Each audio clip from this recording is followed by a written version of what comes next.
How's it going, everyone?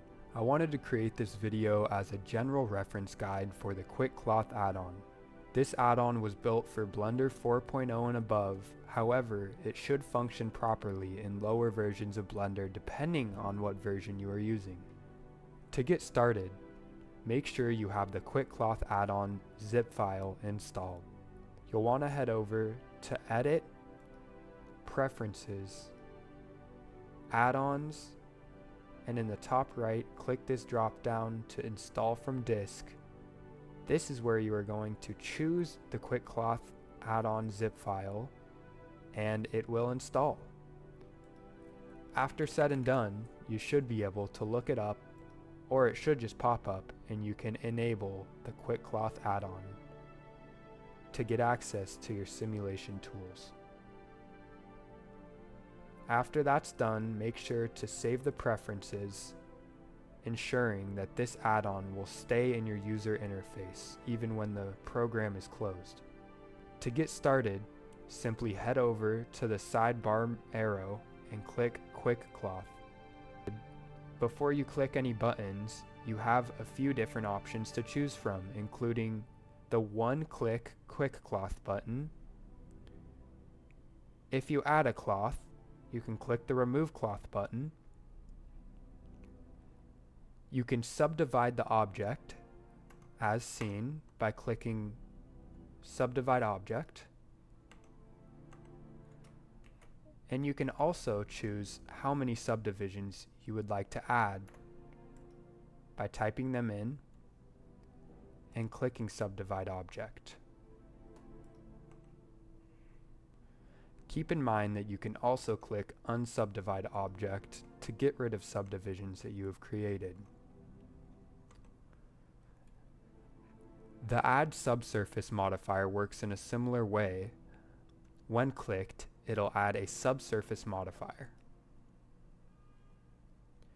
And just like the Remove Cloth button or the Unsubdivide Object, you can also remove the Subsurf modifier by clicking it one time. If you would like the subsurface modifier level in viewport or level in render to be bumped up by 1 to add more quality, you can click it a second time, a third time, a fourth time. Yeah, I think you get the point. You can click it as many times as you would like, and you can simply click Remove Subsurf when you don't want the subsurface modifier anymore. You can combine the Subdivide Object button with the Subsurface modifier to get some interesting results. By clicking these buttons and utilizing them together, you can ensure that whatever object you are working with has ample geometry to provide whatever simulation needs you're looking for. With that being said, let's click the Quick Cloth button and add a cloth modifier to the selected object. If you click the spacebar, you can see that the object selected now has a cloth modifier. With the selected object having a cloth modifier applied from the Quick Cloth button, you now have access to all of these new functions. These functions include the cloth physics settings, the gravity settings, the cache settings, and pinning options.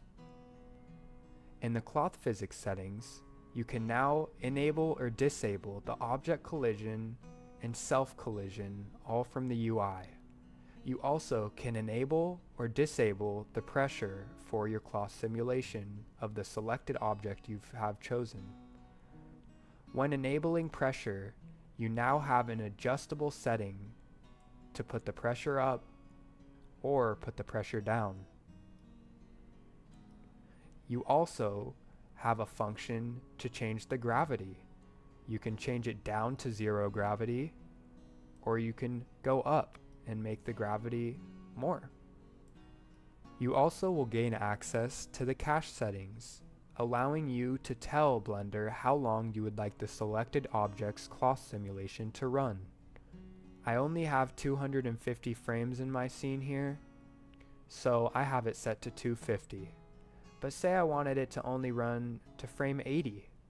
You can change the end frame to 80.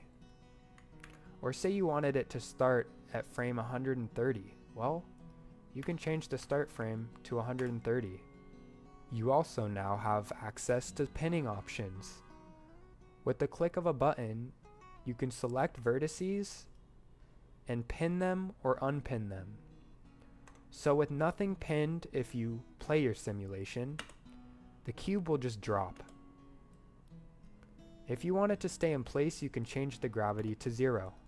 However, if you would like to keep the gravity at 1, or maybe even make it higher and add some pinning functions, instead of having the cloth drop when you play the simulation, you can pin selected vertices in edit mode by selecting them individually or as a group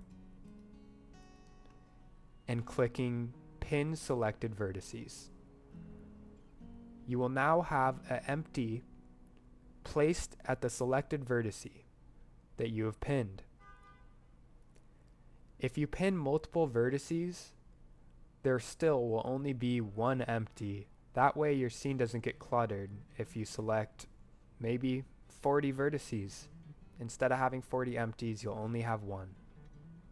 If you play the simulation, as you can see, the object is now pinned at the vertice you had selected. Well, say you want to add some more detail. Let's bump up the resolution by adding a subdivide object to give it some more geometry, and we might even subdivide it again. And let's play that to see how it looks. Well, it looks alright, but why don't we add a subsurface modifier to make it just a little smoother? And I want to retain the kind of square look, the sharp corners, so I'm going to add a subdivide object modifier as well. We'll restart the simulation to see what it looks like now. Things look a little weird, and the reason that the object's colliding with itself is because we need to enable the self-collision toggle. With the self-collision toggle enabled, things still look a little weird.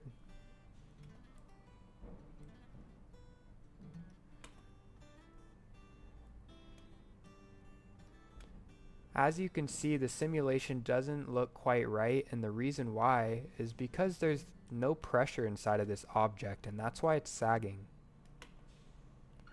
By clicking enable pressure, you can adjust the pressure with the simulation paused, or you can play the simulation and in real time adjust the pressure.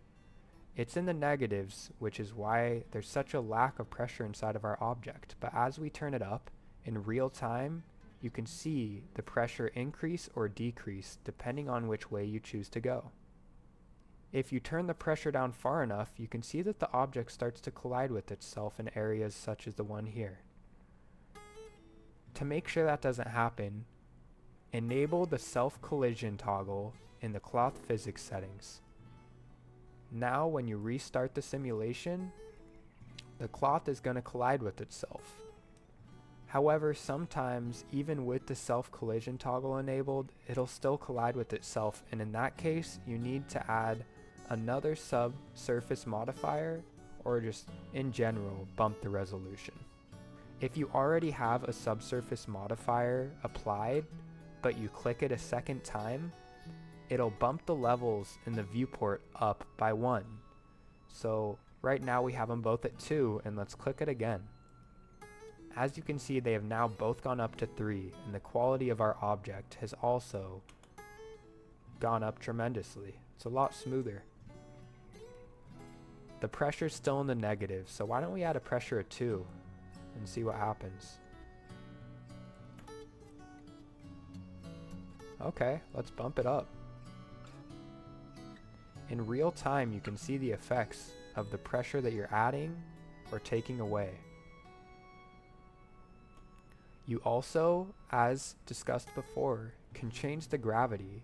So if you would like the object to maybe fall slower, instead of setting the gravity at 2, you can set it at 1. Well, say you don't want it to fall at all. Let's keep the gravity at 0 here. And as you can see, It's no longer dropping. Something to really keep in mind is that almost every single option inside of this add-on is universally applied to multiple objects at once and not just a single object. For example, if you would like to turn 4 cubes into cloth simultaneously, select all of them and just simply click Quick Cloth.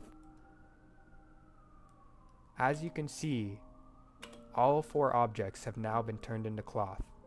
You also can individually enable the object collision, self collision, and even the pressure toggle for all of these objects selected. You can change the value for the pressure amount and the gravity amount, simultaneously affecting these objects, giving you ample control over your simulation. Let's give it a try. But I'd like to make sure 0 is set for the gravity on all of these objects, keeping them in place. As you can see, they're exploding, but the reason why is because the pressure's set to 10. So let's set it at 1.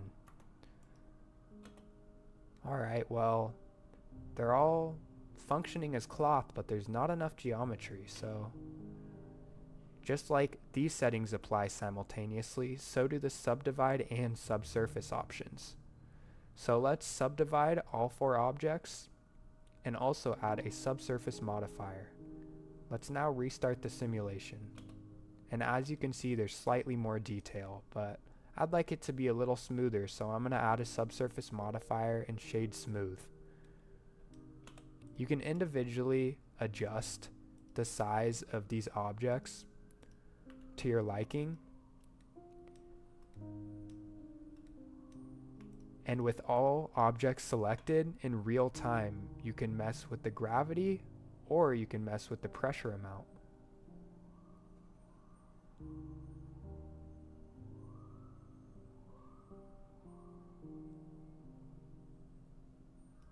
With that being said, there's hundreds of ways, if not thousands, to utilize this add-on. With all of that being said, I'm going to create one more very general cloth simulation that showcases the functionality of the Quick Cloth add-on.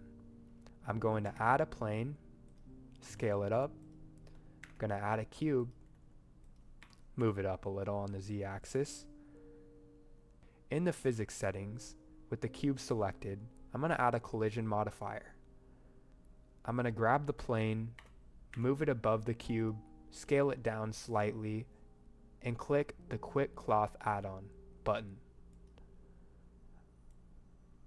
I want this cloth to collide with this cube.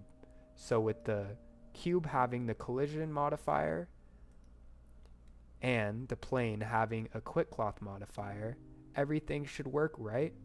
Well, let's play it. Well, it didn't work properly because there's not enough geometry on this plane.